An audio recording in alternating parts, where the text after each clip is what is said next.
All right, everybody, you should be getting a link that's letting you know that it's going to be recorded. So we're going to go ahead and move forward.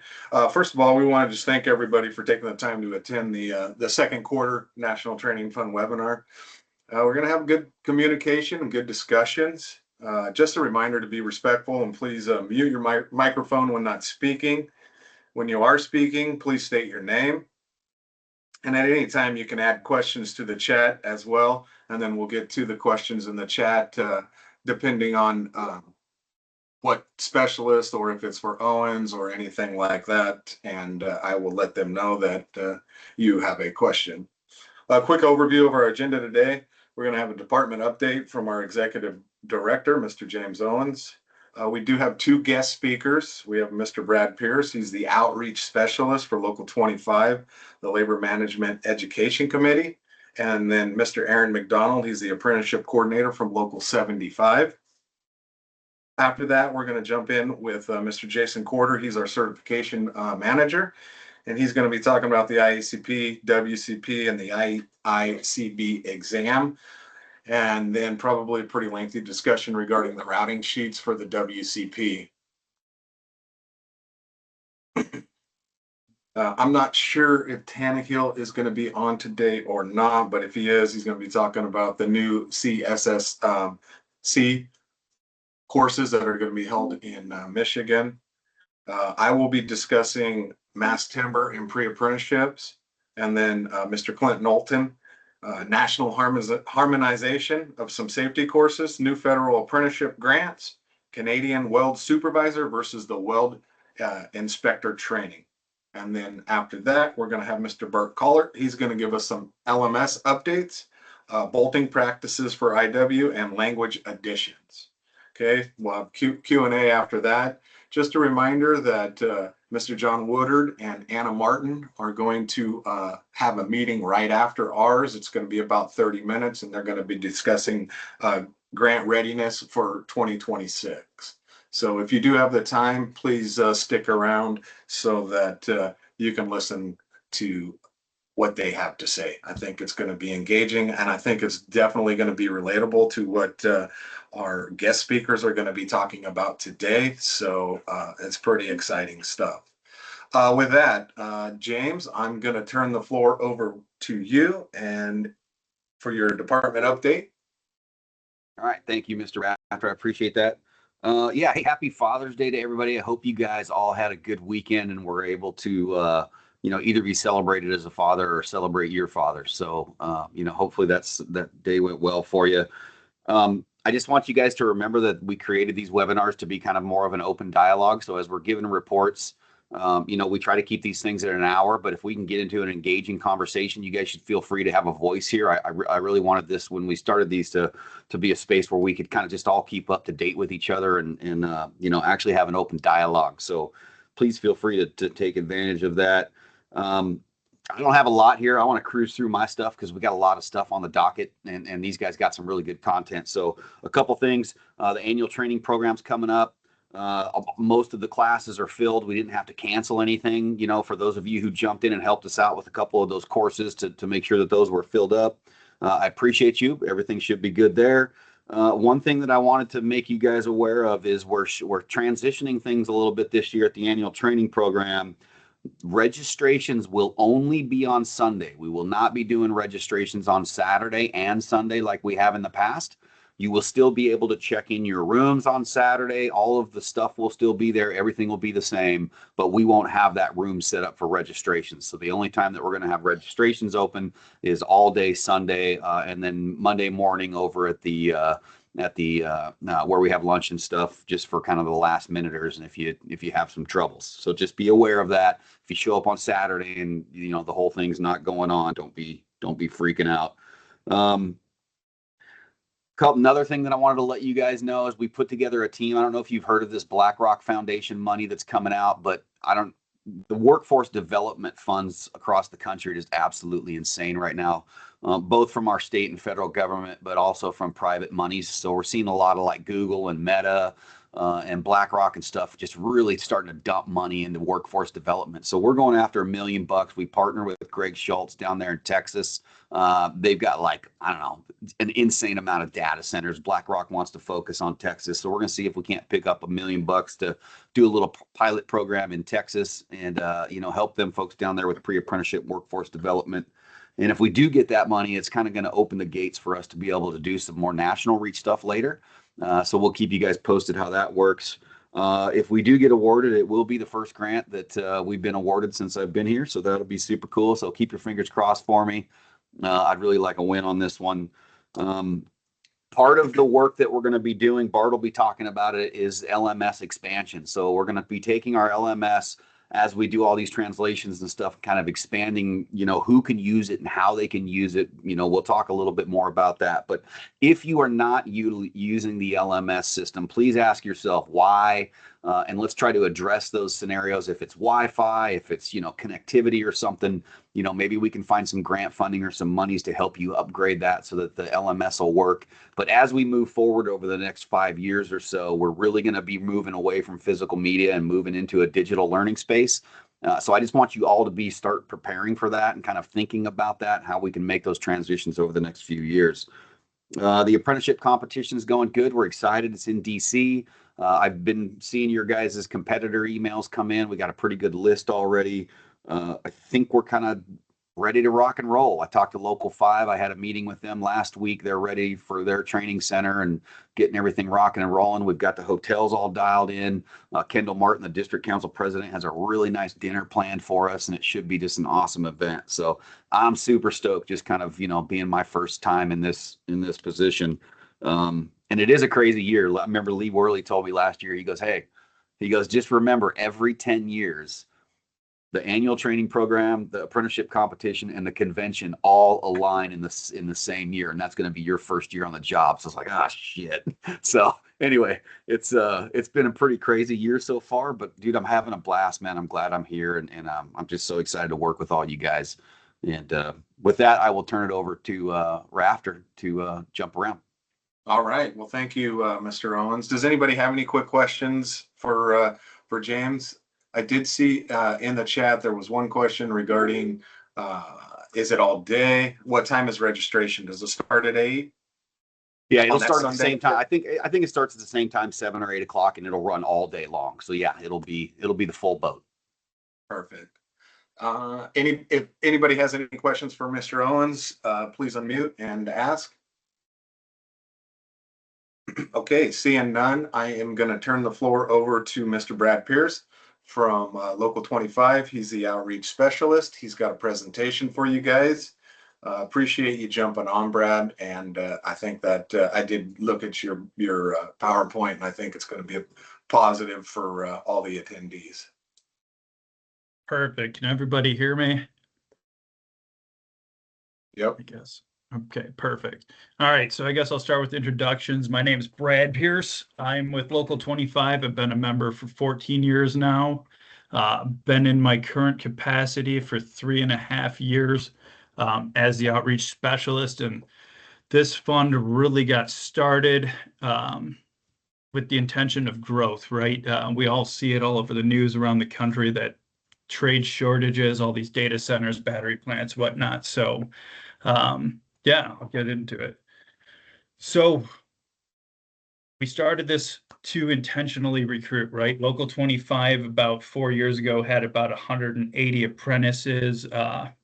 Our coordinator at the time, Matt Rajda, approached our business manager, Mike Randick and Dennis Aguirre, and I believe Mike's on this meeting, with an idea modeled on something that the operating engineers have been doing here, intentional outreach, going to the CTE centers, having somebody full-time who could focus on growing the apprenticeship program while the coordinator focused on all of the internal work. So today we'll go over kind of what my capacity is, because we've essentially split the duties of the apprenticeship coordinator here in 25, where Chad Cox, who's on this meeting, is running the day-to-day training centers. We do have 2 here, and my role getting qualified candidates. So we all see it all the time. Coordinators constantly spread thin. lots of things going on, compliance, curriculums, journeyman upgrades, contractor needs, whatnot. With that, coordinators stressed out, had a lot of stuff on their plate, wasn't able to get the pipeline that we wanted to see with all this work coming up, especially considering impact, former President Dean making the call for growth. So with that, take some of the work off of the coordinator's plate, put it on somebody else to build these relationships, maintain the welding program relationships outside of our training center, go to the career fairs, build a better military pipeline, whatnot. So this has been an incredible journey over the past 3.5 years, going from 180 apprentices to today. Last week, Monday, we hit the number 477 in the apprenticeship, which is huge and growing. There we go. Kind of goes into it. So what the labor management does is we've got a team of labor reps, 5 labor reps, 5 management companies, Barton Mallow, Aristio Construction, commercial contracting, and Aristio on one side. And then we've got the business manager, president, training coordinator, a business agent, and another instructor on the board. When we started this, we needed funding, and they were looking for unique funding to do unique things that you can't do with an ERISA fund. So contract year 2022, we negotiated a rate of 5 cents from the contractors and 5 cents from the members into this fund. It goes in at time and a half and double time to pay for our outreach. So we're not pulling from the training fund. We don't have to pull from the general fund anytime we want to do a donation, anything of this nature. So 10 cents an hour.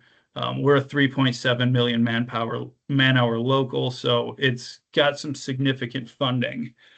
Additionally, through our outreach, state apprenticeship expansion grants, last year and the year before, we were able to secure about $1.5 million in grant funding that went into the outreach program. And I will talk about that when we get to our partnership section later, because it really is about being present and out there and building relationships. But this is a little bit of how we funded and what this program is organized like. We report quarterly on our recruitment efforts, what we're doing to both labor and management at a joint meeting. We just had it last week, Wednesday, and it is going very successfully. So what do I do on a day-to-day basis? That's a big question a lot of people ask. I'm on the road a lot. I drive about 1,000 miles a week between CTE centers, schools during the school year, career fairs, events. Military is huge for us. We're building relationship with our workforce partners, state workforce boards, regional workforce boards, labor and economic opportunity. Our contractors are highly involved as well. Since we've started this program, they've been starting to do major regional career fairs at their offices and shops and whatnot. So we've really gotten a tremendous amount of contractor buy-in, especially from Barton Mallow, Ideal Contracting, and Commercial Contracting Corporation, who all sponsor different CTE centers across the state. So building the relationship, I mean, on the younger worker side, we represent them, we train them, but getting those contractors to start reaching into their pockets and doing this stuff too helps, because they're the ones paying these kids. So it's a great relationship. Our contractors have seen nothing but success from this as we've gone forward, and the funding keeps coming from them. One of the things that we've realized is before we had full-time intentional recruitment, lots of people off the street didn't know if they wanted to get into construction, get into a welding type industry. Focusing intentionally, going into these career centers, these welding programs, these building trades programs at the high school level and the community college level, we have seen our retention exponentially increase. For perspective, when Chad and I started apprenticeship together 14 years ago in 2012, started with the class at 30 and only 9 of us graduated. Right now, our retention rate through recruiting people already interested in welding and doing something building trades wise has grown to 63% of apprentices remaining in the program. And the vast majority of those who drop are in the first year. So the members and contractors' investment into these apprentices are next to nothing for those who drop. So it's been highly, highly successful. Picture here, and we'll get into this a little bit more. The biggest event that we do of the year is we do a 5-day welding competition. We bring in 20 high schools across 5 days, 80 students a week for a total of 400 students to our training center.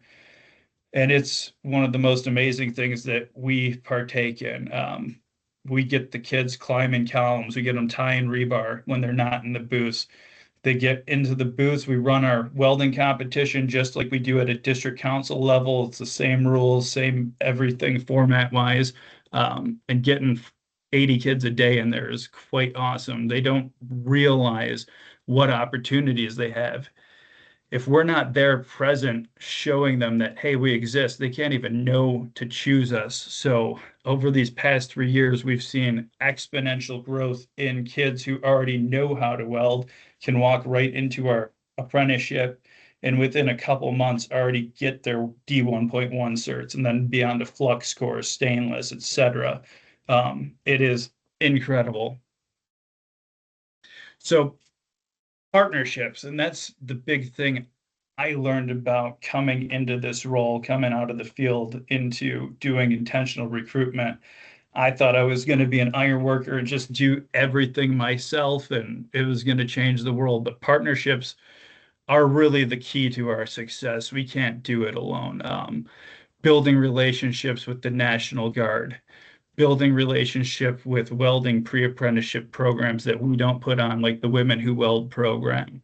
Helmets to hard hats has been insanely key to us as well. We've grown our military apprenticeship numbers up to 9% of our apprenticeship is military. Currently, 8% of our apprenticeship is female.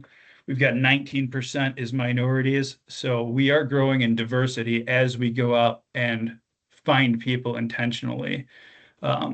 So we're involved with every career and tech center in our jurisdiction. I currently sit on 14 welding advisory boards, which has been key because it's great when we can go in there and talk to a class and have our interests met, get new apprentices. But when we can go and be on an advisory board for high school teachers who need funding and need convincing to their boards and administrators, and then they hear an industry professional recommending what their ask is, it's a huge help.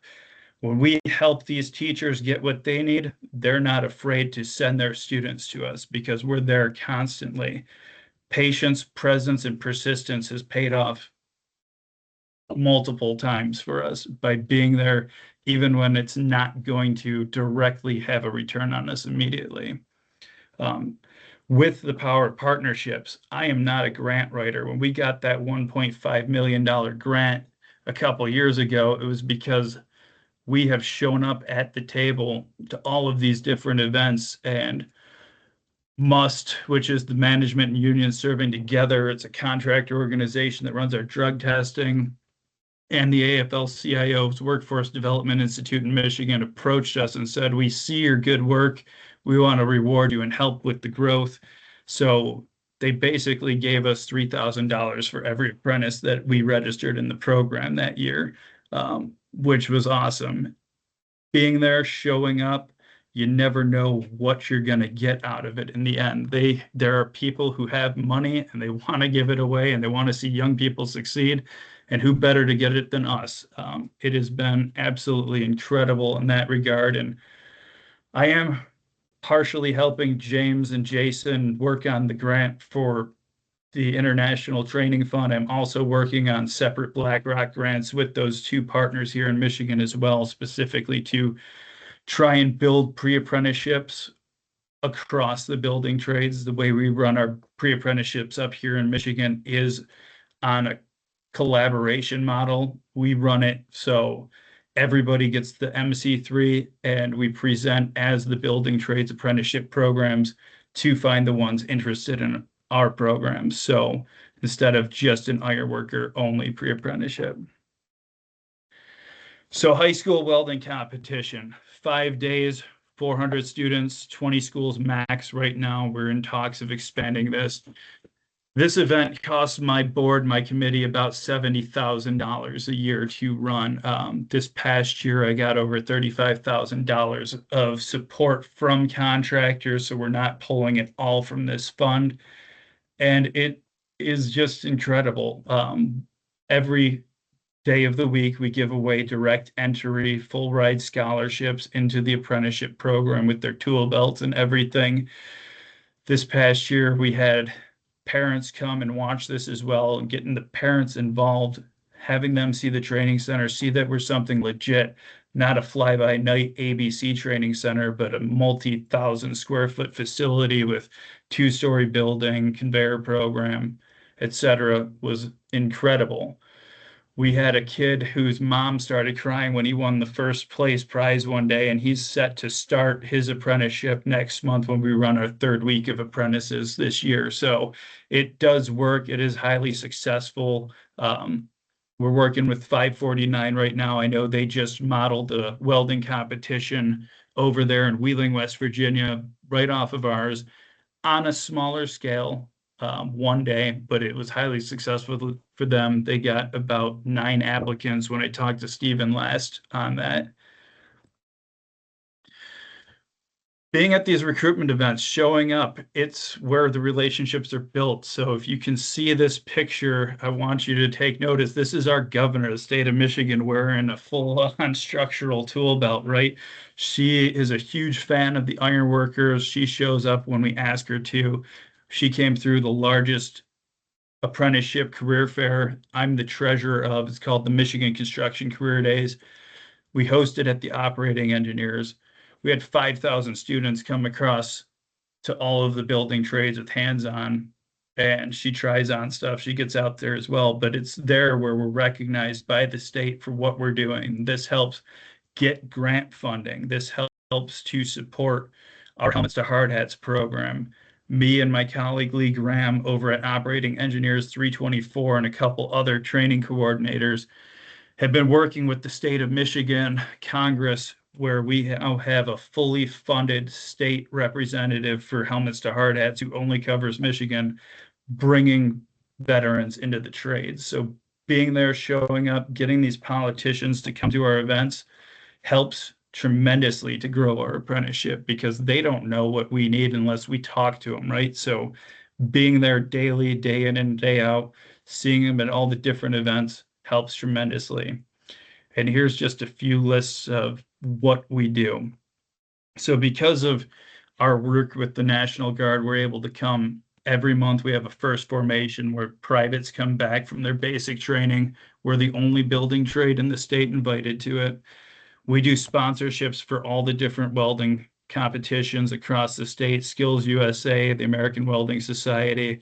We're able to utilize this funding, not coming out of the training fund, which is hard to do with ERISA and whatnot, not coming out of the general fund, but splitting the costs with the contractors so that it's not just our members paying for this. In our military pipeline, this is an example of one of the types of things we do. So 2 years ago, we donated $10,000 to the Michigan National Guard for their annual training, I-beams, and we got to go up to Camp Grayling and blow up stuff. Out of that event, we had about 35 National Guards people apply. National Guards members and veterans get direct entry into our apprenticeship. So building this pipeline, spending the money helps dramatically. And we know when you're coming from the military, you're already trainable. You know to show up. You can follow orders. This is probably our best investment for money, for return on investment. One of the interesting things, and I don't know if I saw Mike Sampson on here or not, but thank you for this, Mike Sampson. I've been working for the past 3 years to get some bigger articulation agreements. We've already had one through Washtenaw Community College due to annual training, but one of the best things we've got coming now, and Mike Sampson's been a major part of this, is every state community college in the state of Michigan is giving an ironworker apprentice who completes 40 college credits to go on to get their associate's degree, whether it's in construction management, welding, industrial technology. And this is going to place our apprentices in an opportunity when they do move on to those project manager, estimator positions here in Michigan and abroad. They'll remember the good things that they had with the ironworkers and help us win work when it comes to bidding time. Pre-apprenticeship. So Chad and I came from the pre-apprenticeship world. We both taught at our pre-apprenticeship when we ran one ourselves. We have not ran one in almost 4 years since COVID. We have since partnered up with other organizations who are running pre-apprenticeships. And in our standards, we have it. If you come from a quality pre-apprenticeship program, you can get direct entry into the program, into our apprenticeship. So building pipelines, building bridges of opportunity has been another great thing that we can do. One of the many hats that I wear here at Local 25 is I do our social media, and that is growing exponentially as well. Visibility is key for growth of our apprenticeship programs. You still talk to a lot of people who don't know what an ironworker is till you start talking about, you ever see the picture of the guys having lunch on the beam. We're growing visibly. We are doing everything we can to make ironwork the premier organization visibly for apprenticeships. This is coming nationwide. We've secured state education funding for high schools in the state of Michigan to get apprenticeship walls. All of the registered apprenticeships in the building trades are there, QR scanners right in their lunchrooms, right in their main hallways, whatnot. I am an ambassador for this program. We are expanding this to Minnesota and New York next, but looking to grow elsewhere. The state of Michigan Department of Education is reimbursing every school who puts these walls into their programs. Additionally, one of the requirements is they have to bring members of the building trades to give presentations to the guidance counselors. So this year, I have presented to 3 different countywide guidance counselor sessions on apprenticeships, and I always push the ironworkers first, but I do talk about it broadly. But we're growing. Hey, Brad, we've got a question in the chat. What exactly does direct entry mean for your local and apprenticeship? Sure. So it does mean, sorry, I got one screen going. So yeah, direct entry for our program. They still have to meet minimum requirements. So we do have entrance exams. So we do the ACT work keys and applied math, graphic literacy, and talent assessment. They're required to get a 75%.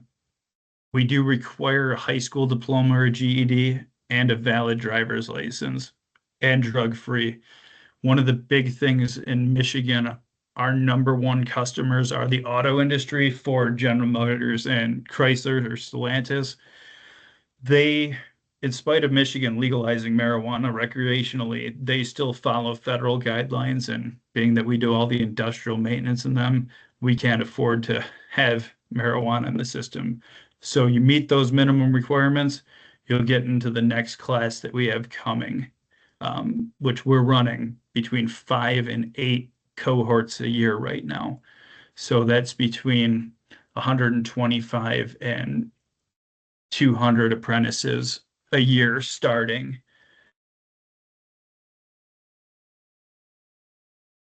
One of the things that I want you guys to take away, if you look at what we're doing here in Michigan, is coordinators have a lot on their plates already. You guys play psychologists. You guys are doing compliance. You get complaints from your business managers or suggestions. You're pulled in a lot of different directions. You make sure that your instructors are qualified and stay on their stuff. It was an easy ask for us. Our contractors, when we talked with them initially about starting this, the light bulb clicked, right? Like, how does a contractor plan for their future if they can't see a secure, solidified future workforce growth? they want to bid more work, but they were insecure about what future was going to hold. Now that we're growing at this exponential number, and hopefully these data centers keep happening, battery plants, wind, etc. As long as the work keeps coming, we plan on continuing to roll this ball down the road, growing as much as we can. Last week, Mike said, hey, we don't ever see slowing down taking in apprentices because there's always going to be work somewhere. And we're fortunate and blessed here in 25. We've got a lot of national contractors. So we're going to keep pulling and pushing and going and growing. Recruitment is not just an event, it's intentional. And if you find the people who are already interested in doing this at a young age, your retention's going to grow. Everything works, but it does take patience, persistence, and showing up, right? That presence. Like, nobody can choose us if they don't see us. That is the biggest thing that I've learned. Showing up's half the battle. Every time I go to a career fair, every time I go to one of these outreach events, we get applicants because their teachers are reinforcing this when we're gone. Every school that we go to and enter, they're getting a banner automatically with our QR codes, application links. Keeping iron workers first in their mind has helped to get our pipeline growing. I do have a shameless plug. So the day after annual training, July 18th is a Saturday. You guys will probably all be sick of Michigan by then. But if you're interested, it's our 125th anniversary party. We'd love to have you all come out and visit us in Detroit. QR code's got our link to purchase tickets. And this is my contact info. If you guys have any questions, want more information on how to start your own labor management committee, whatnot, even if you don't put on somebody full time, you can get a pool of money to use that's not tied to ERISA, where you can do donations and sponsorships. I'd be happy to talk with you. I will be at annual training all week this July, so I'll be there available to talk to. But feel free to send me an email, shoot me a text, give me a call. I'm happy to help. Right on. Hey, Brad, we got one more question. What is the level of involvement from the contractors? Do they have a say in what direction or focus is made a priority? Sometimes I wish they had more to say than they do, because they gave me a lot of freedom, right? Like, nobody really knew what to do when this started. I had about a half a day of here's the standards, go out and find people who meet these standards. But they have some input. We do a lot of heavy industrial here in Michigan. We do a lot of structural. Rebar industry is growing.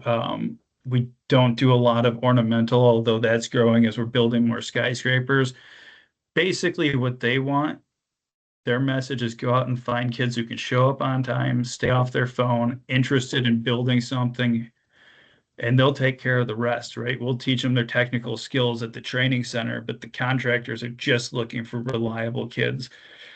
Dave Rutledge, who's the second in command for ironwork at Midwest Steel, has said that he hasn't seen better apprentices since we've started going directly to construction and welding programs, because they're already interested in this.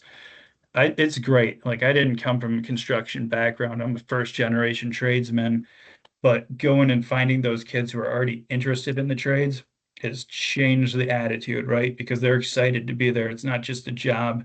They're ready to go out there and build Michigan, build America. Yeah, great response. Good deal. No, I appreciate you doing the presentation, Brad. It was a great presentation. You guys at Local 25 are definitely thinking outside the box. You know, as the world of apprenticeship is evolving, there's a lot of things changing, and finding a way to get some money to do more marketing, obviously it's paying off. So well done, and appreciate your presentation.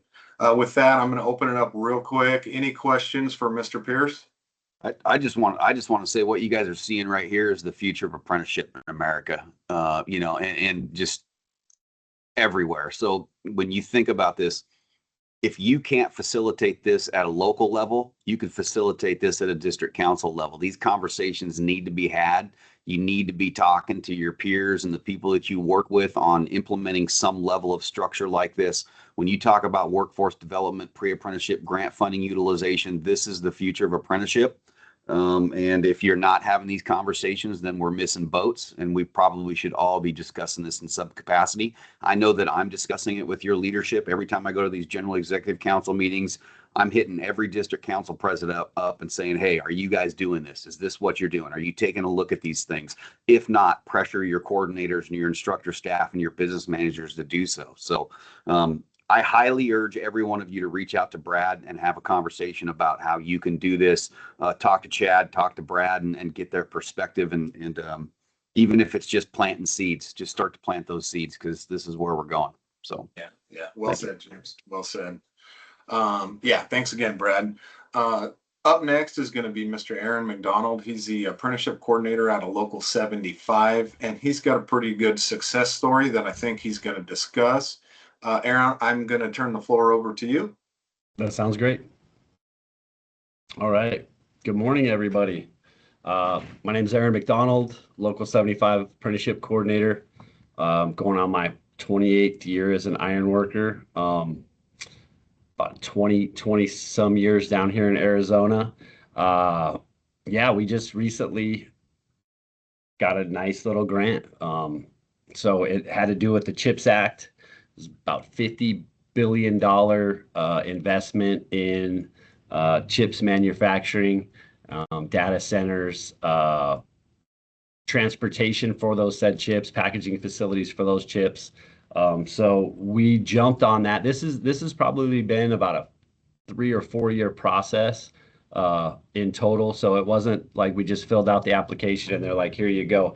It was kind of like I attribute it to buying a first time home, asking all those questions and, looking up stuff from 10 years ago about what you did on a Friday night at, whatever the case was. But there was a lot of questions asked, but putting in the time and just making sure that those questions are asked and you have that information. It went pretty smooth. It wasn't me as an individual going after this grant. I approached our lobbyist for Local 75. So we actually hired him about 5 years ago. He covers a lot of our outreach as far as our political action goes. But he went out and looked, saw what was available for us, and this had our name written all over it. So basically, it is a federal grant. It's being administered through TSMC, Taiwan Chip Corporation. So they're building a giant chip manufacturing facility here in Arizona. They're done with the first 2 units, but it looks like we're going to have about 25 to 30 years worth of good work coming out of that area. So to ensure that they get their chip plants manufactured and able to make chips and make some money, they put out some money to ensure that. So as far as my grant goes, it's all about the training, and it's definitely there's some milestones to that. We put another extra $80,000 in on that to manage that. As far as the finances go, is keeping track of it. So we are going to have an accountant that's going to be taking care of the numbers as far as, disbursements and what we need to stay within. But there's also a tracking on it. So at that point, every quarter, I'll have to come up with some numbers as far as training goes. So I think one of the easiest ways to integrate that into my program was simply we are certifying people every week in the classroom. So if it's OSHA 30 cert, if it's whatever minimal cert there is, it is a certification. So I'm planning on using those certifications through class to keep up my numbers with my certifications. But first payment should be July 15th. That first payment is going to be $603,212. December 31st, that's when the real money starts coming in. But we're looking at a payment of $1,099,197. We won't see any money until that next December. So at that point, $1,099,197 will be dispersed on December 31st, 2027. December 31st, 2028, we'll get another 1.99197 million. And then December 31st, 2029 will be the last payment of $1,999,197 for a total of $5 million. So, wow. Yeah, outstanding, Aaron. So, yeah, go ahead. Go for it, Jason. No, I was just going to ask about how much time was invested to receive that. Like, how much time do you think you dedicated to be able to get that? I want to say in the last 9 months, I kind of put a limit on it because if not, I'm going home working on it and everything else. But I would say I had a good at least hour a day that I would dedicate to this in the last 9 months, not including all the meetings and everything that we have to go through the actual grantee, which is Shan Strategy. So just a lot of work, though, a lot of meetings. And just when you think you got it, you know what I mean? You're kind of clapping your hands and patting each other on the back. Then there's more information that they need. So you're back to the beginning again. So we started looking at these grants probably 3 years ago, maybe almost 4 years ago, and just kind of seeing what would be available for the facility and just to see where we were at. So it's a training grant. So basically, we're about training. Boom lifts, scissor lifts, forklifts. We'll revamp our welding program here and in Tucson. I do have 2 facilities, so we'll be able to upgrade those. OSHA 30 classes. Any journeyman upgrade classes is covered underneath it also. So you don't want to lock yourself into something that you can't fulfill. You know, that's a lot of money. $5 million is probably the most that we've ever seen out of 75 for our training program. So just being careful with every last little bit of that grant and just understanding what you're getting into when you are filling out that grant, you know. It's crucial for your local to be known out there as far as that goes. Our lobbyist is a rock star. His name is Christian Bearden. And he is all over the great state of Arizona, telling everybody that will listen about Local 75 ironworkers. And I think one of the biggest things there is people just didn't know what we did as ironworkers. When I say ironworker, you know, somebody's over there thinking I'm in a blacksmith shop making horseshoes or something, you know. But being able to actually talk to some of these people that are legislating for you know what I mean, and them understanding what we do and what we're all about, it's made a big difference in Local 75's name in Arizona. But no, yeah, you guys definitely think outside of the box as well, similar like Detroit. So I just want to say congratulations to you, Aaron. Congratulations to Local 75. That's a big award, and thank you. I'm sure you guys will find a way to spend it. But yeah, Aaron, if you have time, if you would, could you stick around for the grants webinar right after? And then I'm sure there's gonna be some questions. And for all the coordinators that are on here, when you see Aaron in Michigan, his new nickname is Moneybags. Well, you know, James said that he was working on that first grant, but honestly, when I started going to class up in Michigan, I think James put on that first grants class, and just when you guys were letting us know what the information was, I mean, it was an importance to put on those grants. So James, I probably wouldn't be so adamant about going after these grants had not, you know, you guys pointed the way. So, you know, you guys need to give your guys self a little bit of credit also, because where we go one, we go all at that point, right? So Perfect. Yeah, There we good go. plug for the grants class. Obviously, we've got John Woodard and Anna Martin on a little bit later. But Aaron, I appreciate you letting everybody know all your good fortunes and stuff, and appreciate it. And make sure you spend that money. Come on down. Okay. Thank you, guys. I appreciate it. Your time. All right. Yeah, thank you. So next up, we've got Mr. Jason Quarter. He's a certification manager. I think he's got a presentation he's going to show. So, Yeah. Okay. I just did a quick math, and that's 9 months. Aaron, you said that's about $270 or 270 hours. That works out to be about $18,500 an hour, just so you know. So, well done, Quarter. Well done. Hey, no, I appreciate it, guys. I appreciate it. I'm not used to all the attention, but I just it was an awesome opportunity and just jumping on it, So thank you, guys. I appreciate it. okay, I'm going to try to share my screen. Hopefully it works out too good here, or it works out well. 2%. All right, so the spud wrench has been out there for a while, right? So let's have it with I'm getting a lot of questions about the spud wrench routing sheets and stuff that's out there. I will say that let's start using those. The paper ones let's do away with those. Everybody should be going to these routing sheets that are already inside the spud wrench system. Click forward on this thing. All right, so when you log in, I know the MFM is kind of a pain in the butt to do.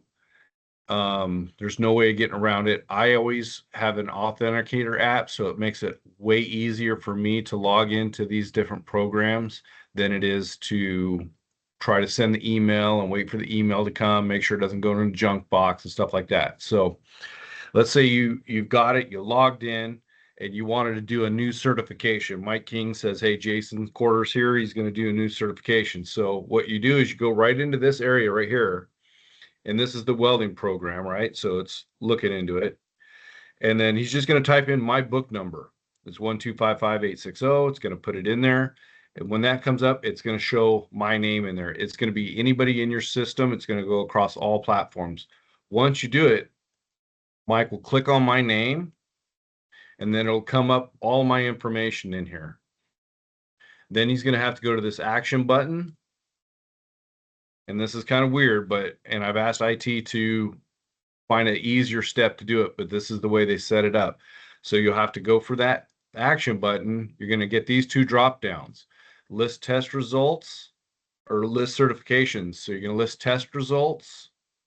And then the next screen down, you can see it's going to bring in all the test results. This was a test site. So then you go back to actions again. And then when you go back down to actions, you'll have those three drop downs and routing sheet will show there. Once you go onto the routing sheet, it'll come up. It might not show anything, but you have that plus button that's showing right there. That's where you're going to add a new welder routing sheet. So when you do that, this will come up. So the test name, that's going to be your A1, B1A, whatever your test code you're going to be, and you're going to have to hit and go through all of these steps 1 through 9. Anytime you're going through it, you can save it as a draft. It's going to put it in a queue that you can come back for a little bit later.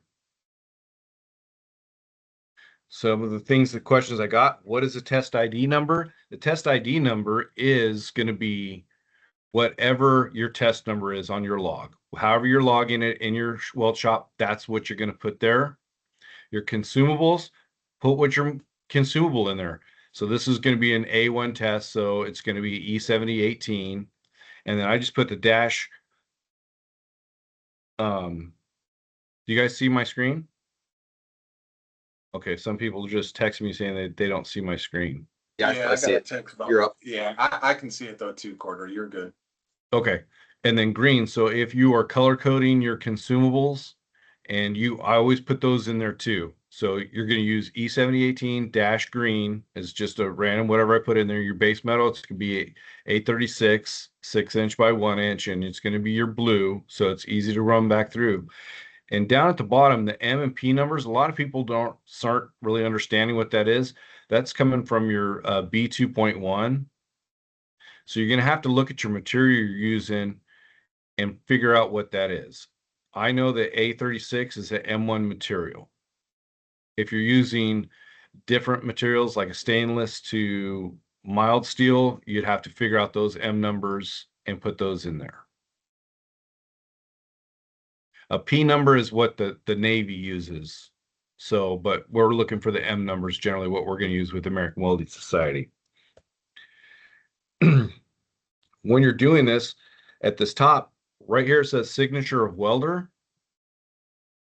If you click on that, well, you see at the top, it's got all these different things, and it's AM because when I did the test in here, I just put Aaron Moore in there from LA, so it always puts his things in there. He's supposed to actually look through those and go through those step by step. We get to these welder and things. This is where we need to have our facility representatives and our certification certification qualifiers out there read this, go through each of these steps and sign this, have the welder sign this. By having the welder sign this, he's agreeing to everything that you can't say. It makes it a legal document, right? Just like with CWI stuff. You click on it. If you're using a tablet or a touch screen phone, computer, you click on it, it's going to open up.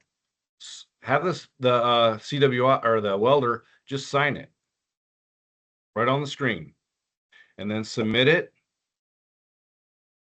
And then that's going to go through and just follow all the steps. You have to fill out every one of them on there. Is there any questions so far on that?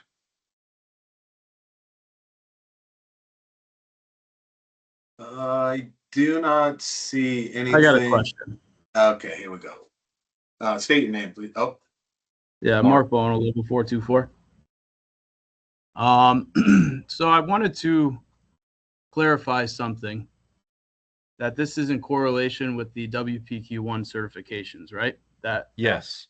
And the WPQ1, maybe I'm wrong, but refresh my memory. Isn't that more of a recommendation type of deal to be doing routing sheets and all this other stuff? It's not like a shall thing, right? It's a recommendation, right? It is a shall thing for us because of our custom program and our agreement with American Welding Society. So, okay, so that's fine. So then how come we have to do this in a digital manner? Because the way I see this playing out, you're going to add so much more time and work to each individual test doing this digitally when it takes me 30 seconds to fill out a sheet by paper, have everybody sign it. Now, what am I supposed to do? Walk around with a tablet for each individual welder, or have multiple windows open, or how does that work? You should probably have a tablet, and you can start doing it on paper if you want, but it has to be put into the system digitally. So We're could gonna I try to take go as pictures much. of the, could I take pictures of the paper forms and just upload them? Because it just seems, I know you guys are trying to improve, and I give you guys credit, and you guys are doing a lot of work, but I'm just coming at it at a point of view of me being a CWI with 8 to 10 welders putting out a weld test, and it's just the way I've been doing it for years has been perfectly fine. You know, I go over all the rules, regulations of each test. I have them sign so they understand each rule and regulation, and then fill out all the routing sheets by hand, you know, and it's just, I don't know. I'll tell you right now that a lot of our older routing sheets that we called routing sheets or facility sheets were not correct. They weren't right. It was what was accepted at the time, but with AWS changing their rules and what they're doing, this is the way that they want us to do it. So to make sure that we're meeting our obligations and our contract obligations with American Welding Society and making our program be accredited with them, this is the way that they've told me that we needed to go. All right. I mean, do you understand my point of view, though? I can understand your point of view, but I've also just because we've done something like for so long one way doesn't mean we've always been doing it right. All right. So now this is going to be the moving forward.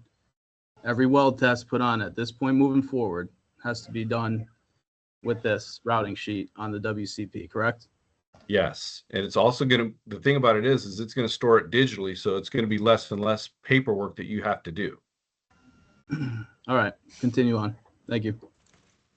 I was just going to say, we basically made a sheet for each test that we have, just as basically a note. So when I'm doing the test, I can do all those interactive, amperages and everything at that point.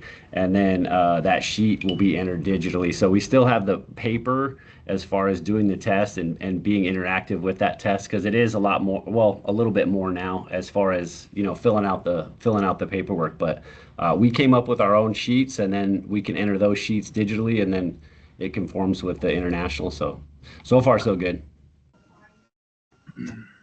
Thank you, Aaron. I see Jason's got his hand up. Jason, I do see your question in the chat, but I'll just let you ask it. Yeah, no, just kind of a separate thing here.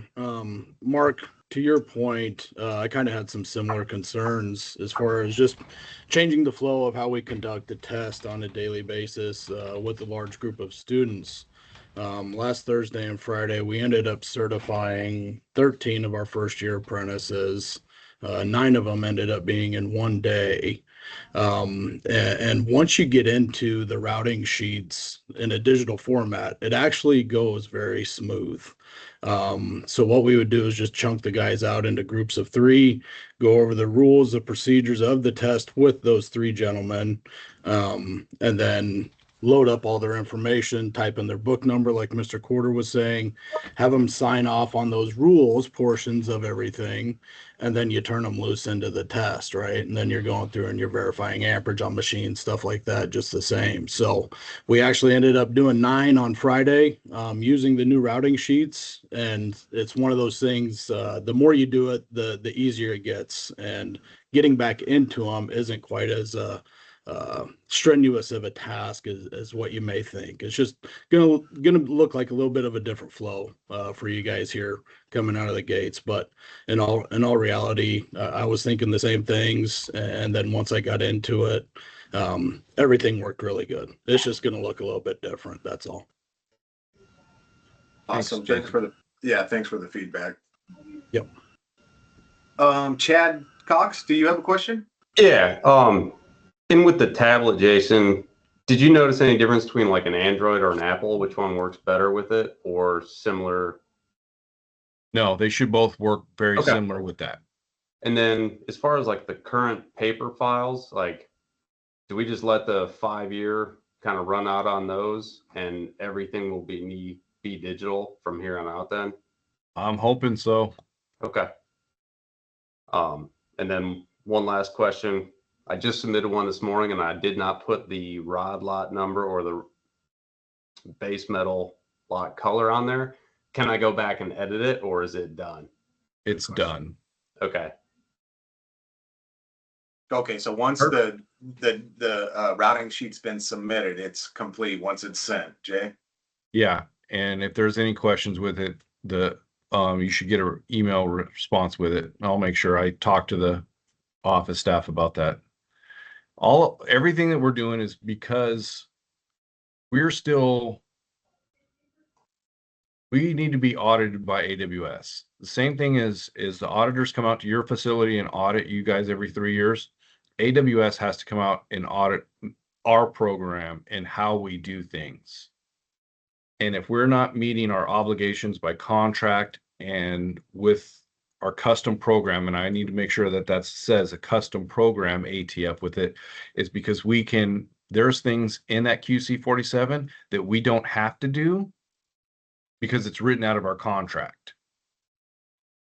But at any time, AWS can walk in and say, hey, we want to audit anybody's program, 25s, 118s, 433s. And if they don't like anything, then that's going to set an audit for all programs.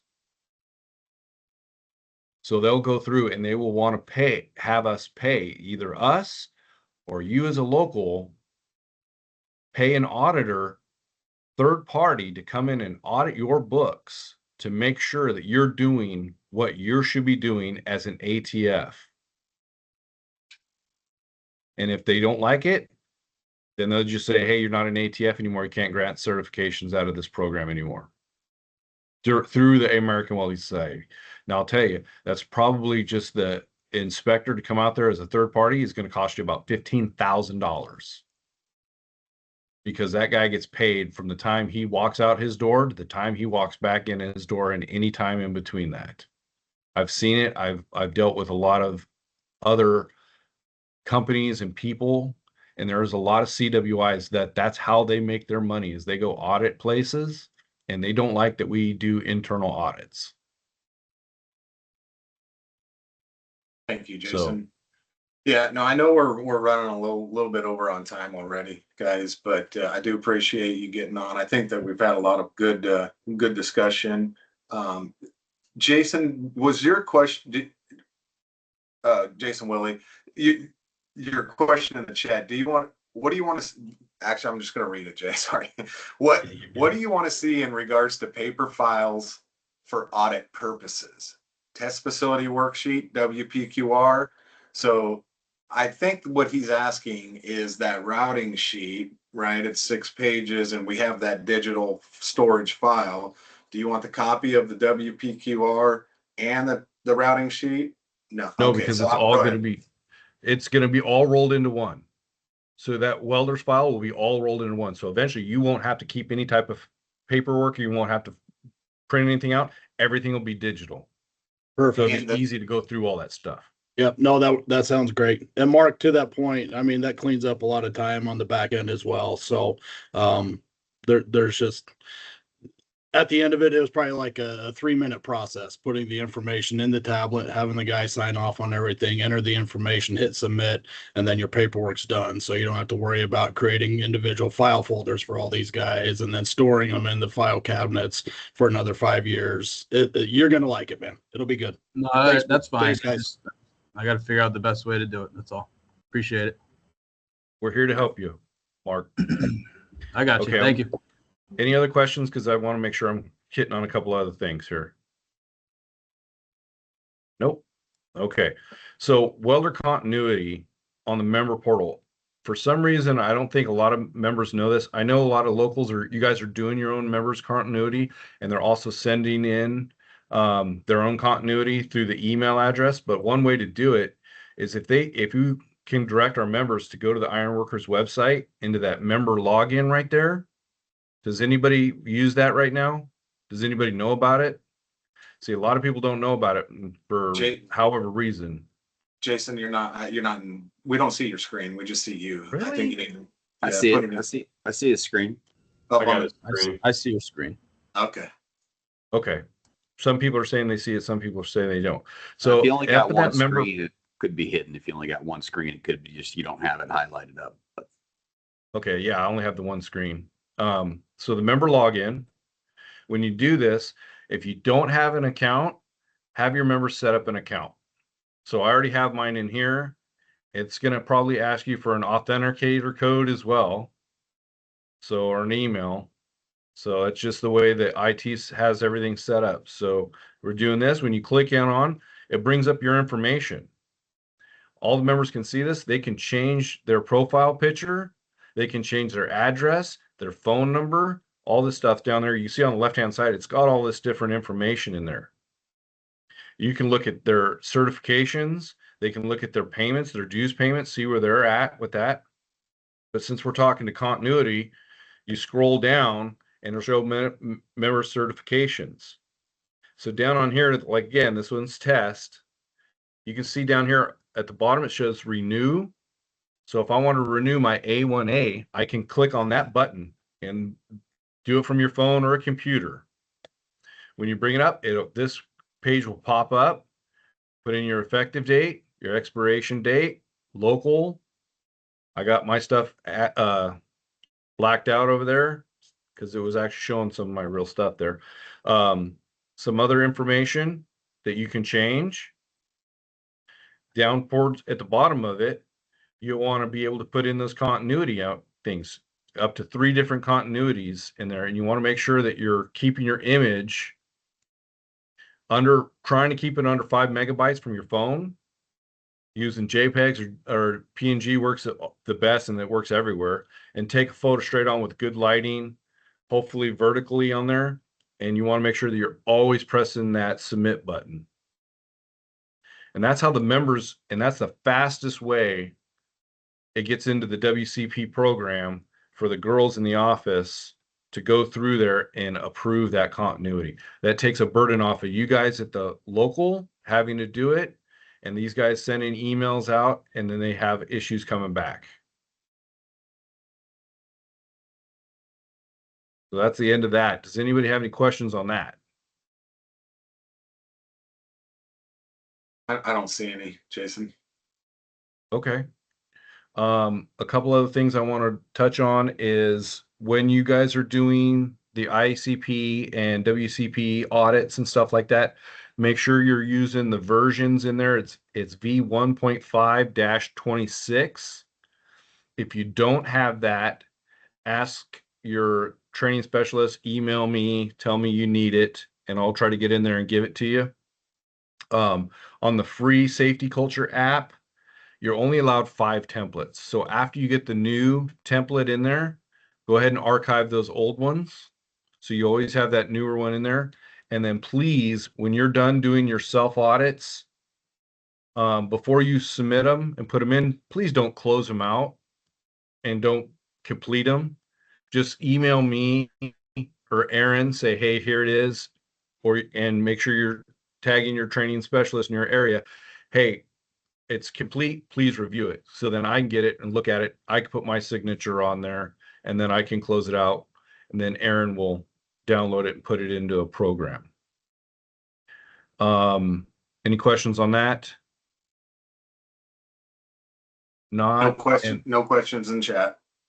Okay. And then the last thing is for the locals that have the IICB, if you have not set up your NOCD account, please do it soon, and hopefully all within the next couple days, because every time we pay to have NOCD set up that account for you on the back end, and when they have to log into the system on the back end, it's cost a certain amount of money. I don't know what it is, but it's not cheap. And then if they can do 4 or 5 locals while they're there, it's only a small price for them to add each local. But if they do 1 local, it's that big thing to get into the system, and then a fee to put your local in there, close it. And if they got to go in there the next day, it's another bigger fee and do that. So if you guys haven't done it, you should have got an email. Please do it soon. Keeps our costs down. Because I think eventually what me and James were talking about, or at least I was going to talk to James, is eventually if it's gets too out of crazy and people are waiting, maybe we have to pass that fee on down the line. We're trying to do our due diligence to save money as much as we can. James got stockholders that he's got to deal with, so to speak. Yeah. That brings me to the conclusion of mine. If I'm here for any questions, you guys mostly all have my phone number, text message, call me, smoke signal, whatever. Perfect. Thank you, Jason. I know that's a lot of information. There was a question in the chat about whether it's going to be posted for rewatching, and yes, we're gonna. I'll get it on the YouTube channel so that you can go back and look at it. Okay, one last attempt for any questions for Mr. Corder. Okay, seeing none. Clint, I'm going to let you go ahead and go. So Clint Knowlton, he's going to give us an update on Canada. He's going to. Okay. Thanks, Jason. Hi, everyone. So as Canadian District Rep, I was just going to update a few Canadian issues, which is good information, but unfortunately doesn't affect most people on this call. So to save time, because we are running a little longer than normal, I'm just going to say I look forward to seeing everyone in Michigan, and maybe there we can sit down, have some maple syrup, and I'll bring you up on everything Canadian there. So I look forward to seeing everyone in Michigan. Well, I won't waste your time here. Thank you, Clint. Any Canadians, anybody have any questions for Clint regarding Canada? Okay, seeing none. Thank you, Clint. Bart, I'm going to let you go ahead and go, and then I'll go last. So Bart Collart, he's going to be up and talking about different LMS updates. Great. Thanks, Jason. I appreciate it. Hello, everybody out there. Let's see. We've got the annual ITP LMS class ready to go. LMS expansion for BlackRock and et cetera. We're working on that. We're talking about having multiple pathways now. Currently, we focus only on apprenticeships and some pre-apprentices out there. So in the future, the LMS is going to be pre-apprentice, registered apprenticeship, journey worker upskilling, and journey worker refresher training. So we'll have all those things available from the same platform. In addition to our existing local managed enrollments that we have now, we'll have self-enrollments available. We'll have self-paced courses, like prerequisite, the Mass Timber prerequisite. If you haven't seen that yet, enroll yourself in it. Check it out. It's kind of cool. Distance-based learning, multi-language content with a lot of help from AI and real ironworker validators. Increase access via mobile-friendly LMS delivery. So that segues into our multi-language training assets, which we're really busy working on this year.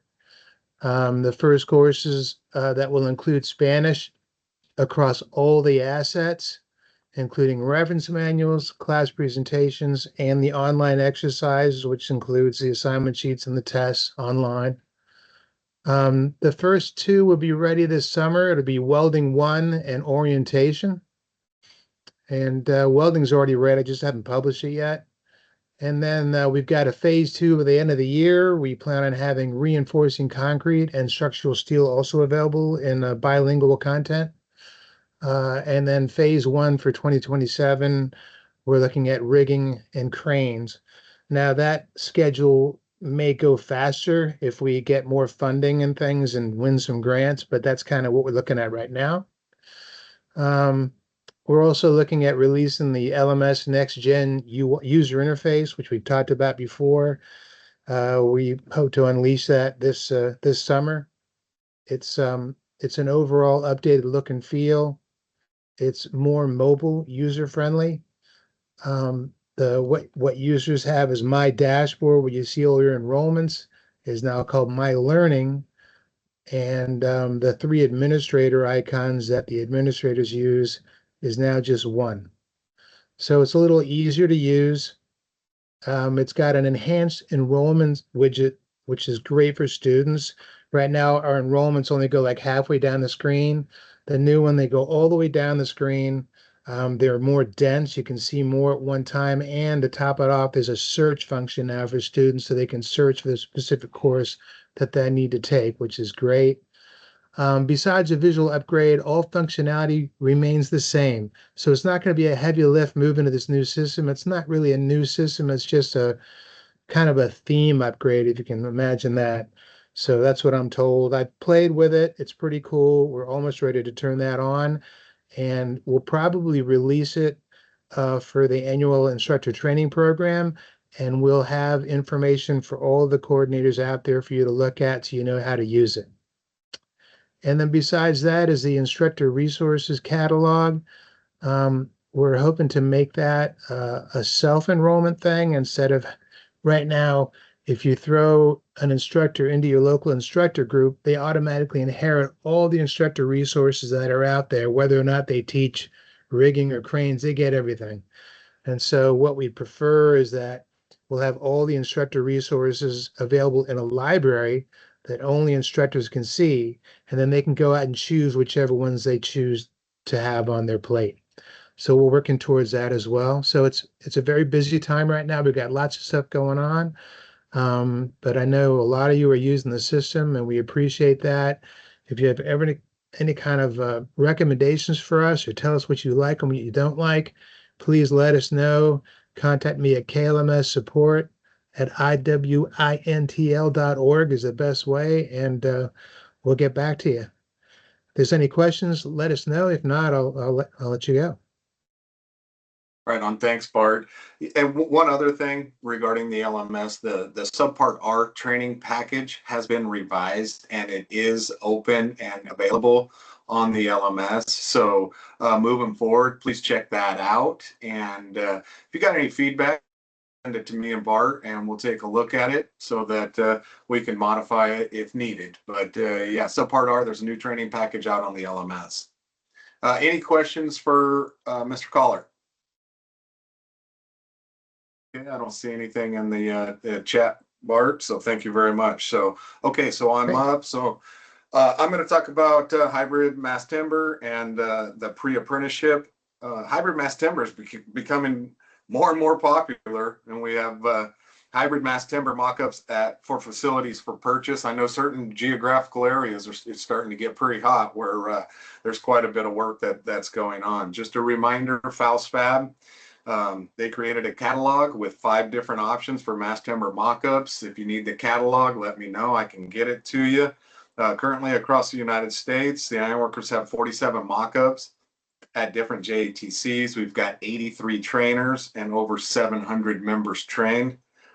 As a reminder, we've got Tom Bond. He's with 3 Tree Consulting. So if you have contractors or anybody in your area that has questions regarding mass timber, hybrid mass timber, that's what he does. So definitely reach out to him. I will put his information in the chat after I'm done with my report. So if you guys need it, you can give him a call. The next mass timber the trainer course is going to be September 15th through the 17th, 2026 in Henderson, Nevada. So if you've got a couple trainers that you need to get trained up, that's obviously the first step. So please get them enrolled. Marketing of mass timber continues with top suppliers and manufacturers. Boston was the most recent one that held a roundtable at their location. And there was 20 people in attendance, manufacturers, engineers, architects, contractors. So it's really starting to get the word out. The percentages are starting to increase to about 30% of the participants that are attending those impact roundtable meetings that are saying that they've either bid or been awarded mass timber jobs. So I think that we're moving in the right direction when it comes to the mass timber. And then the mass timber estimating class followed the round table meeting right after it in Boston, which was another success. There was 25 students in the mass timber estimating course there. So Impact does have 2 more estimating mass timber classes coming up. So if you wanted to send one of your contractors, or if they have somebody that's interested in attending, there's going to be one October 19th through the 21st, and it's going to be held in Seattle, Washington. And then December 8th through the 10th, 2026 in Vancouver, Canada. So if you get the opportunity, share that information with your contractors if they're interested in attending so that they can start bidding on some of that work. So next up is the pre-apprenticeship. We call it IDEA, which is the Ironworkers Direct Entry Pre-Apprenticeship Program. And it was sponsored by the National Training Fund. It was extremely successful. We had 11 participants in the course from multiple locals across the United States. If you check the chat, I did put a QR link in there. So we did create a video, so you can watch the video of the participants and use that if you want for marketing within your areas. It was a 2-week training program, consisted of structured 2-week curriculum. We do have the curriculum, so if you guys do want to do pre-apprenticeship programs, reach out. I can provide that curriculum to you. You can follow it. I think it's pretty good. It was successful down there. It includes multiple safety qualifications, orientation for the ironworkers, and a tremendous amount of hands-on training in the yard and shop. The women's pre-apprenticeship that we were thinking about doing is actually going to be canceled this year, but we're open to bringing it up next year due to budget issues. So if you are interested, any local or district council that's interested in hosting a veteran or women's National Training Fund pre-apprenticeship program. Please reach out to me because we do anticipate we are going to have more pre-apprenticeship courses next year. And this one was held in San Diego, but we can hold it anywhere, across the United States. So just reach out to me, please, if you are interested in hosting the 2-week pre-apprenticeship. So with that, I'm going to open it up to any questions to you guys. If you have any questions regarding mass timber or pre-apprenticeship. Okay, seeing none, I'm going to turn it back over to Mr. Owens for any closing remarks. No, just real quick. I know we're way over, but I appreciate you guys hanging out, man. This was all really good stuff. And, use these resources, reach out to us. Things are always evolving and changing. Last thing we want to say is, it's the way we've always done it kind of thing. So just look forward and, think outside the box. And I appreciate all of you. Look forward to seeing you at the annual training program. And with that, we'll conclude the webinar. Thanks, everybody. And if you're grant interested, man, stay around. A lot of good shit happening. So it's important stuff. So please stick around just for a little bit. So the next NTF webinar is probably going to be around September for our 3rd quarter. So with that, any last questions before I stop recording? Okay. All right. Well, I appreciate everybody getting on, and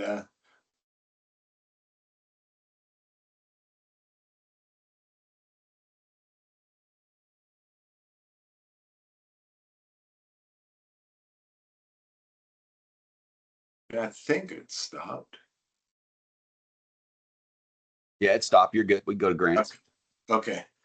All right. So with that, we're going to open it up for grants. And I did see Anna do, and I saw a chat from John in the chat. So I'm going to go ahead and turn it over to John and Anna. I don't know who's going to go first, but I'm going to start recording again.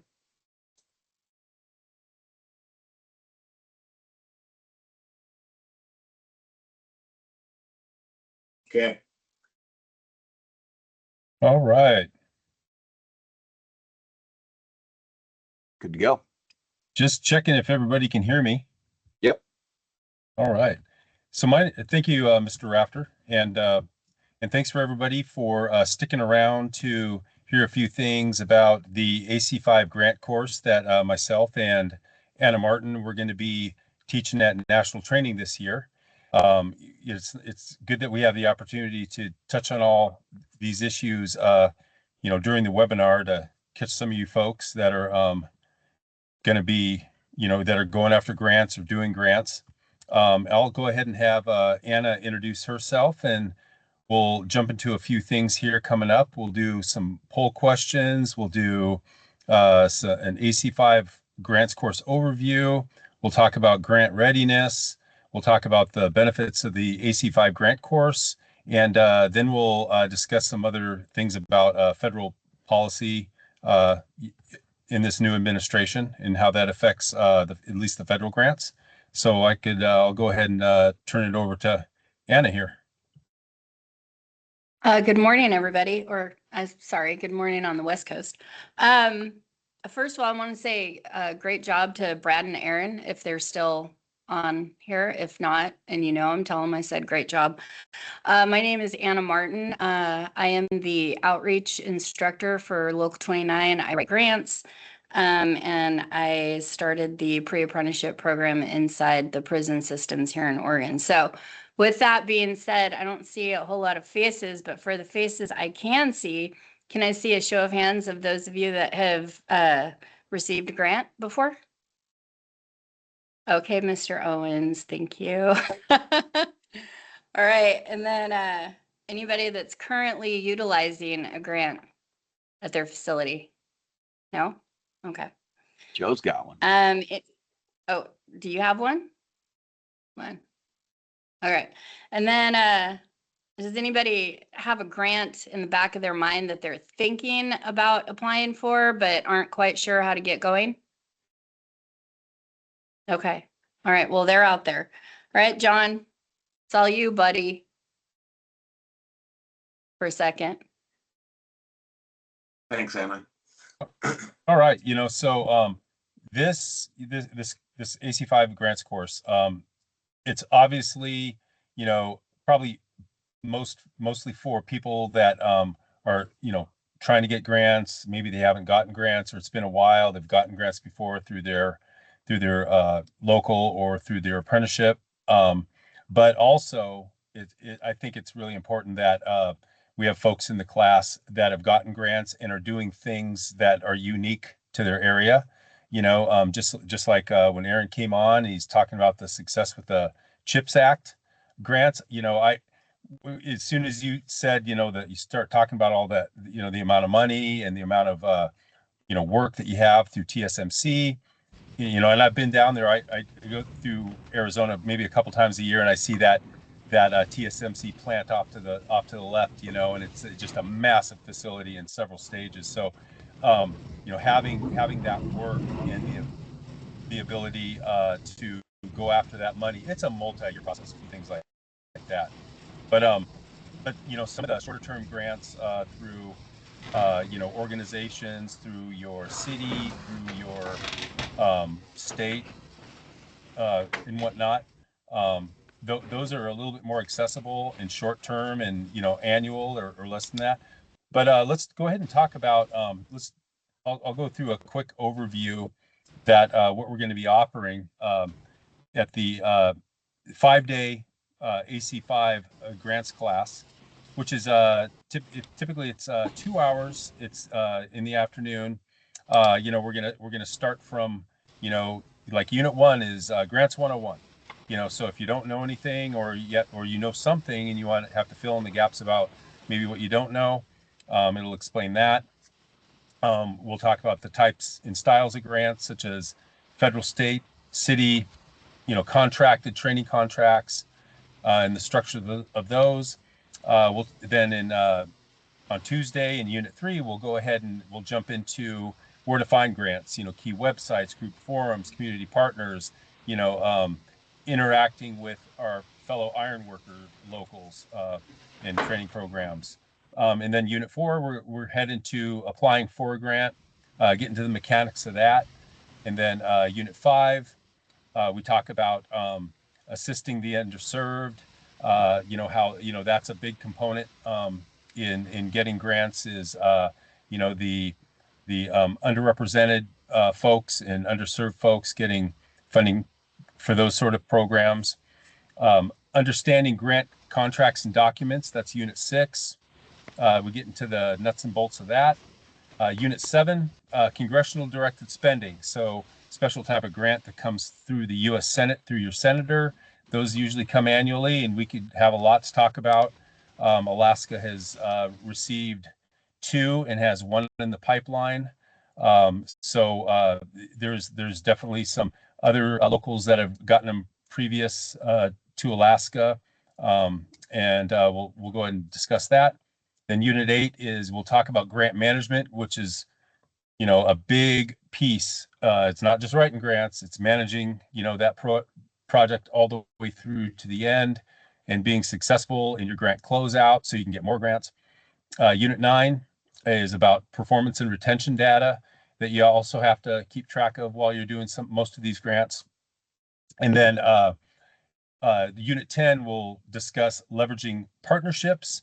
And, Brad just gave a great presentation and examples of how the partnerships and the outreach are critical. And, and usually with that, funding follows. You get in these you get in these partnerships, and the money will start flowing your direction. So it's a lot easier that way. So we'll also have guest speakers during that week, and then of course we'll be discussing some of the grant programs among ourselves that other folks in the class have had success with.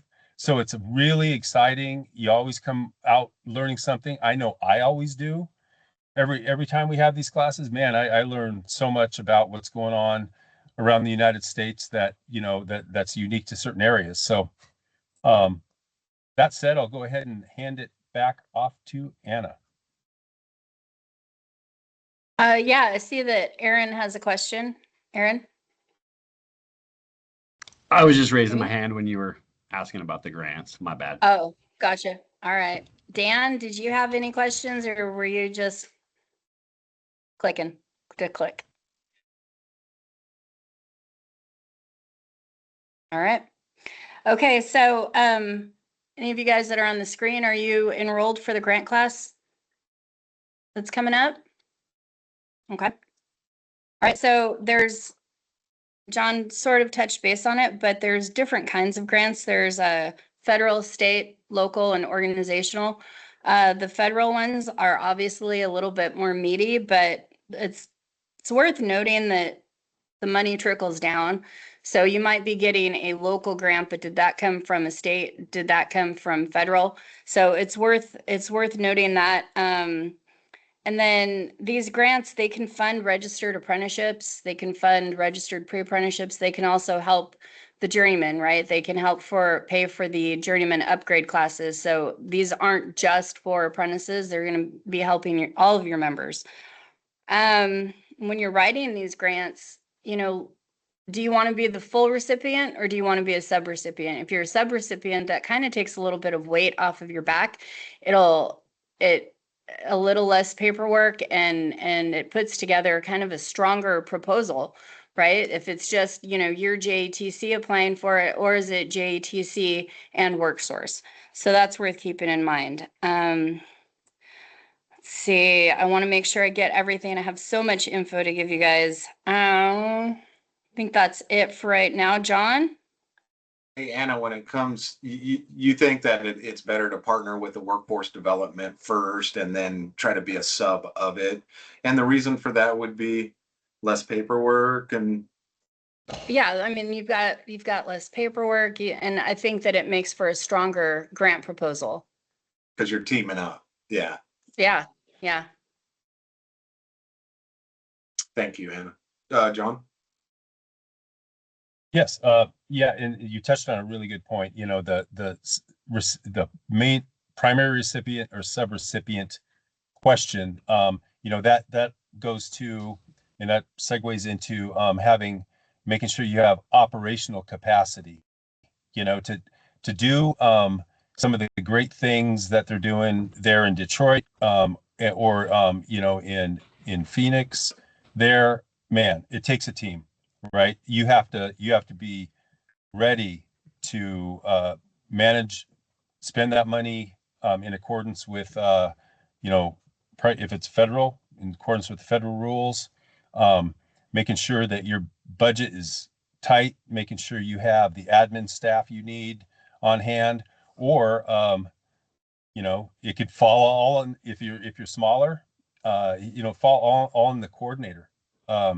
And so there's a lot of unknowns there when it comes to getting into some of this funding. So being a sub-recipient to start out with, you may not get the big bucks and you may not need that, right? But if it's, $50,000, a few $100,000, being a sub-recipient or having a training contract, right? Where you have a contract with somebody else and they're just paying you to do specific things, that eliminates a lot of the paperwork as well. So, somebody have a question there? Yeah, John, it was interesting how Aaron said that he was able to add funding for an accountant.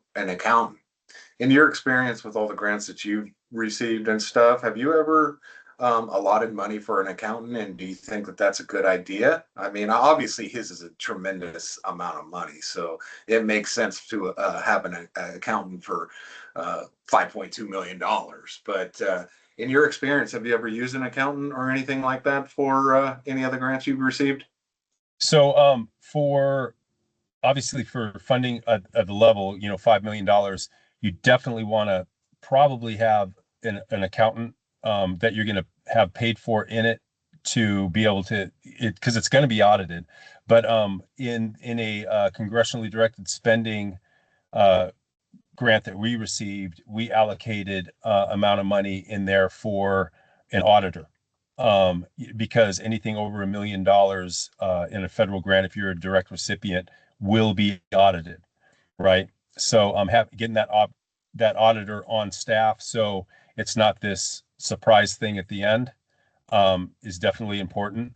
Now, we've written admin staff or time within our grants to have admin staff do work. So let's say you have a shared admin, maybe if you don't have a dedicated admin for your JATC, and there's open capacity maybe with your admin for your local, you could maybe pay for a week a month for that admin, so you could take some of the financial load off the admin staff you already have, instead of hiring somebody fresh, right? Okay.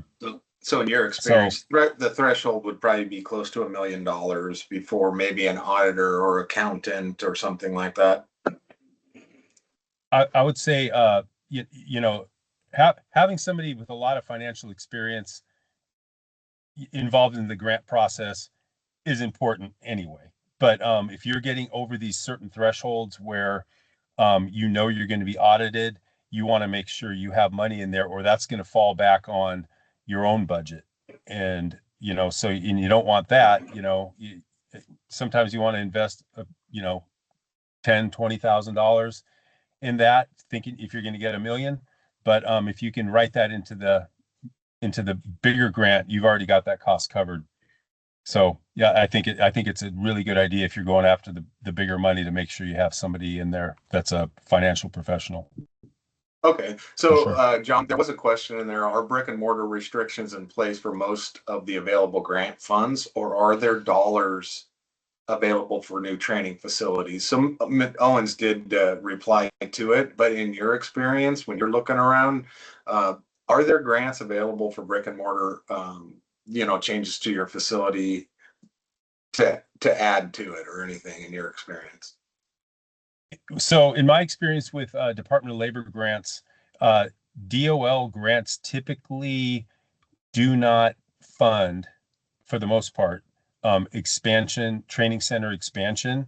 They may allow for like a modification to a training area, like maybe a new HVAC system or classroom level expansion, but actually and for sure not like acquiring land or a building and something that's titled real estate typically isn't covered by a DOL grant. Now, is it covered by another federal department like rural development, or some of the other Department of Commerce? Maybe. But those all have their own special idiosyncrasies when you're acquiring brick and mortar, because as I found out when we went for a Department of Commerce expansion grant, we didn't own the real estate, right? They held title and you basically operated it. And so there's all these nuances in there that you definitely want to have legal get involved in to look it over before you start trying to figure all that out. Now, other sources other than federal, private foundations, maybe even state level, they may allow for that. But those are, those vary broadly from state to state. So, John, do you mind if I ask Aaron? I see Aaron's up. Just like Aaron, what are you going to use your funding for that big $5.2 million grant? I mean, I know you had mentioned forklift, aerial lift. Are you going to do any upgrades to your facility, like new exhaust system or anything like that? So to answer Jason's question also, there was no funding for expansion as far as the brick and mortar facility goes, but there was room. I need a garage or a metal building for the scissor lift and the forklift and stuff like that. So that'll probably turn into some storage in there, but that was completely specific as far as, we could not expand our apprenticeship as far as that went. So it was completely for training. So with that, new vent system in the weld shop. We're going to get all new welders. We're actually going to kind of configure our weld shop a little bit differently. So we have some booths for testing specifically and some booths for practice specifically. But a lot of just upgrades is where we're at. Nothing crazy as far as building new structures, but you can definitely word it as upgrading. I know John had said something about an AC unit. That is allowable, you know, but the end result is that it has to affect your training in a positive way. So yeah, it's a lot of equipment is really what we're going to do. It's paid for instructors. We're probably going to need some type of administration help. We are certifying members, so a little help for my office manager. But yeah, it's before we really even submitted the last section of the grant, they wanted to know right off the bat what we were going to be doing with that grant money. So I pretty much had to go through for the next 3 years and figure out where we were going to be at in the next 3 years, and you know, the different phases of TSMC and what's going on out there, and kind of plan like that. But hey, Aaron, can you let us know? I mean, you got $5.2 million. How many apprentices do you have in the state of Arizona right now? In the state of Arizona right now, so this is the other side of it. So I've got 70 apprentices at my facility right now.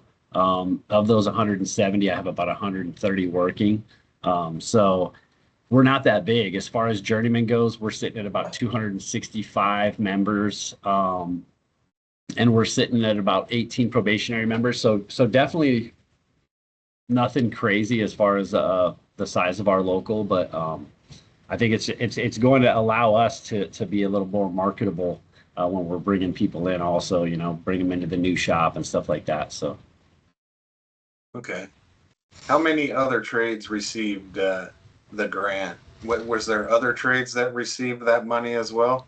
I believe all of the trades in Arizona, as far as the major trades, the Boilermakers, pipe fitters, went after this grant. And I believe it was us, the elevator operators, and I want to say the sheet metal haul. And were they all awarded the same amount? No, actually, we definitely got the biggest. I think the next down was around $2.5 million. Wow. Well, great job. Great job. Yeah, it was crazy. I mean, as far as the whole process went, I mean, it was a lot of ups and downs, but you know, just understanding how much you can improve your facility or you know, as far as getting guys certified, we'll open up some new training sides of it also. You know, we're going to probably be doing some rappelling. We're going to come up with a clean room mock-up as far as the rigging goes, and rigging into the clean rooms and stuff like that. So it's actually going to open us up to some different types of training beyond what we're already training here too. So that was kind of cool. And then that'll be set up after also. You know, this TSMC comes and goes. You know, our facility still remains, and you know, we'll be able to take advantage of everything that we acquired during that grant. So, you know, I think one of the super cool things that, you know, really I'm excited about Aaron's success is because oftentimes we think that, you know, only if we're a huge local in a huge metropolitan area that has government that supports organized labor and registered apprenticeship like excessively, you know, like where I come from in Washington State, you know, I had a really easy playground to kind of, you know, get into this space. I really didn't have to work at it that much. But if you look at Aaron's program, and this isn't a knock on the program, but it's not a huge local. It's not a massive amount of apprentices, and it's not, you know, it's a metropolitan area, but the market share really isn't super huge there in Arizona either. And so just the fact that he was able to go out and capture the largest grant that I've ever even heard of. I've never even got anything close to that. And I grew up in downtown Seattle with,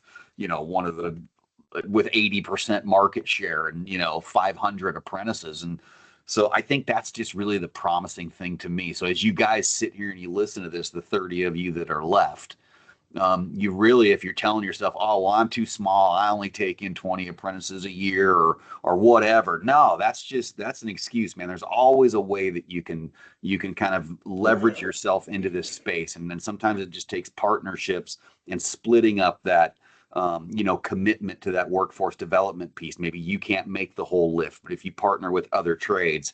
And so, you know, it's just a perspective as you guys are discussing here. So as this conversation is going on, John, Anna, you know, with Aaron being awarded that, what would be some good questions that you would ask him that would be pertinent to the body that's listening? I could jump in there real quick. I have one so the process for under the CHIPS Act, obviously that's a different department. It's not DOL. Right. And how much did that involve coordinating with TSMC, who I would think, I guess the question, did you apply directly to that, or did you apply through TSMC for that workforce development funds? So basically, TSMC put it out there. They hired a company called Jan Strategies, and they're just a legal team, and they were tasked with you know, seeing where this money would be best at a fit for training.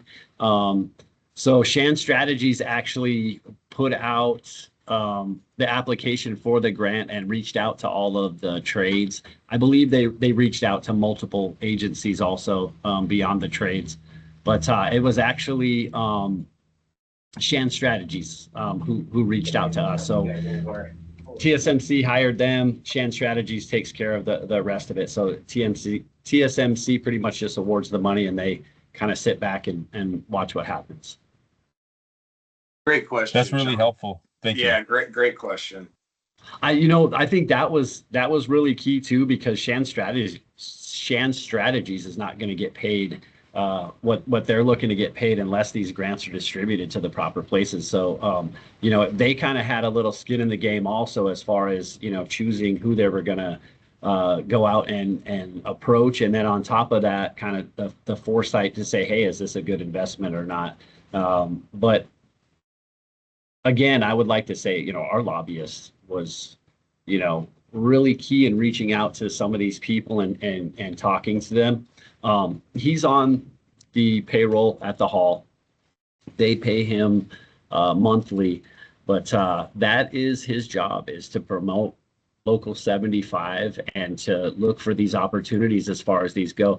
You know, we lucked out. Christian is a rock star, and he is really dedicated to Local 75. So that helps out a lot. And then that kind of frees up for other tasks. I can talk to Christian and say, hey, you know, we're looking for this, we're looking for that. And then that sets him off, and he can go out and kind of do business while we're taking care of other things. And then, you know, these opportunities are all over the place right now, especially with BlackRock. I know they approached our hall just personally, as far as wanting to do business with the tech centers and everything. So it's an opportunity that we have to take advantage of. I'm not a grant writer. I'm not a banker. I'm not a financial planner.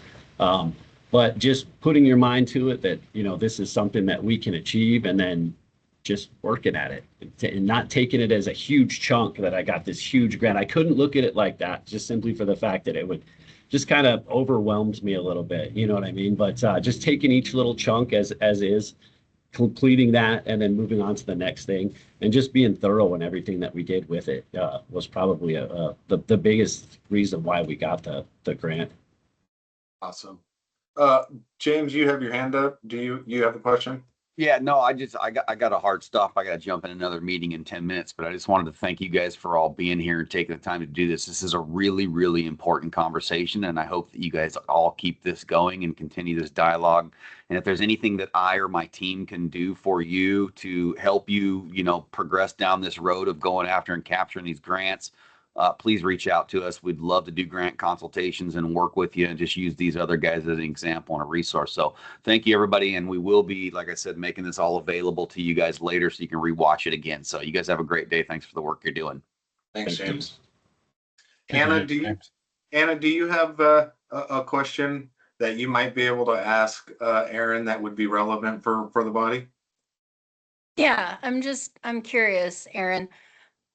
What does the reporting look like for that large of an amount of money? So there's a lot of reporting. So we had to come through and, you know, basically, you know, micro every single thing that we were going to spend that money on.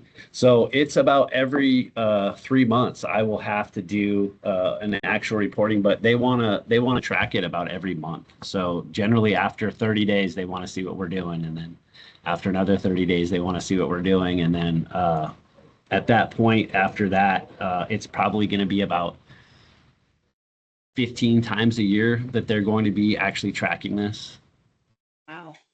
So are you having to like give them like the names of people that have been trained or Yep. receipts or measurable outcomes, all this stuff? Yep, everything, and the above. And so to make it easier, I don't know, you guys figure out how you're going to get journeyman down to the apprenticeship to go train on a Saturday. But we actually put a stipend in there also for that training. So if a journeyman comes down to do the training, they'll receive a stipend for that certification once it's achieved. So that helped out a bunch also. That's awesome. Good job on that. Thank you. Hey, Aaron, I have a question. Obviously, I'm out of your council as well, but when it came to the grant, was the grant awarded to Local 75 or to the Local 75 apprenticeship? To the apprenticeship. Yeah, it was actually through the apprenticeship. So with that being said, obviously I know how the funding works and stuff. So all that's going to be deposited. So there's obviously this would probably be a good information to relay regarding how the trusts are set up at the different locals. Yep. Because that's going to go into your trust fund, but then Yep. you're going to spend it out of it. So there's going to be some serious tracking for the way that it kind of goes in and out, I would imagine, right? Yes. No, it's actually going to be put into account in the trust, and then it's going to be a separate account from everything else. So it's going to have to be track directly back to AZ. So but that's easy. Understood. Also at that point, because every transaction we make will go through our trust also. So So as far there's as another set reporting, of eyes on it. Yeah. you got it. You got it. Good deal. Good deal. Yeah, just Okay. managing that thing is going to be the most, I would say the work hasn't even begun. As far as managing that grant, it's probably really going to be the toughest part of the whole grant. So. Okay. Anna, John, any other questions that you think would be beneficial for Aaron? Oh, I have a lot of questions and probably probably good to be able to meet with you when we're in Michigan, or yeah, maybe for sure, John. on a call. It's because you just touched on the tip of the iceberg with reporting and managing and the financial aspects, and how that works and everything. There's a lot of work there. But it's definitely beneficial. It's worth it, especially with all the equipment acquisitions you'll be able to do, because you can keep all that equipment. That equipment's there. You've replaced the spending that you will have to do, because you could do the aerial lift training for all your members, even the ones probably aren't on the TMC project. Yep. But anyway, yeah, great job. And thank you, John. Yeah, absolutely. Awesome. I'm going to open it up to the body. I mean, now's the time. We've got 3 grant specialists on here right now. Do you guys have any questions for John, Anna, or Aaron, who was just awarded a big grant? So okay. So thanks for so I'm reading the chat. Sorry, John. Anna and John, big shout out for your help in getting us started at local AJTC. So this is from Don Paul. So he says, thank you. As John knows, we are approved for $725,000 from CDS, and we're close to approval for a summer grant from EDA to help us purchase equipment in all 3 facilities. So, John, again, yeah, I mean, on behalf of the National Training Fund, do appreciate everything that both you and Anna do to, spread the word regarding grants. I mean, it's starting to trickle out, and I think that there's more and more entities that are getting excited about it, because there's more ironwork and locals that are receiving the money. So now's the time, right? I mean, there's grants that are coming out all the time. So just continue applying for them and do your best, right? Absolutely. I see a lot of synergy, occurring with because the grant isn't, they're not easy to get. They're easier in some places and harder in others. But I see, it's a way to build confidence. Other people see other people getting grants. Maybe they don't think they can. And then all of a sudden, it's, you can do it. And it's, you start small. And, we use the term grants as, I use external funding because it could be a training contract, a subrecipient, a direct recipient, all those different things make up grants. And I just stick your toe in the water and just try something that's easy. You don't have to go for the big one unless you're really, motivated to do so. But we'll have a great discussion and in class in Michigan this year, and I'm really looking forward to it. Awesome. Any last remarks, Mrs. Martin? I just want to thank everybody for sticking around, and big kudos to Aaron and John. I think we should have Aaron come talk in the grants class. So we'll chat about that later. But yeah, thank you everybody. And obviously if you have any questions, reach out to John, get a hold of me. I'll put my email in the chat, and yeah, that's it. Perfect. Any last questions from anybody in the body of the meeting? Okay, seeing none. Don, apologize for the name. It's Don Brown, not Don Paul. So sorry for that. That's my fault. No worries. Okay. So with that, I think I'm going to stop recording, and I just appreciate everybody getting on, and hopefully more JATCs are able to get some money. So appreciate it. Yep. Have a good one, guys. Everybody, thank you. Thanks, everybody. Thank you. Thank you, Aaron. And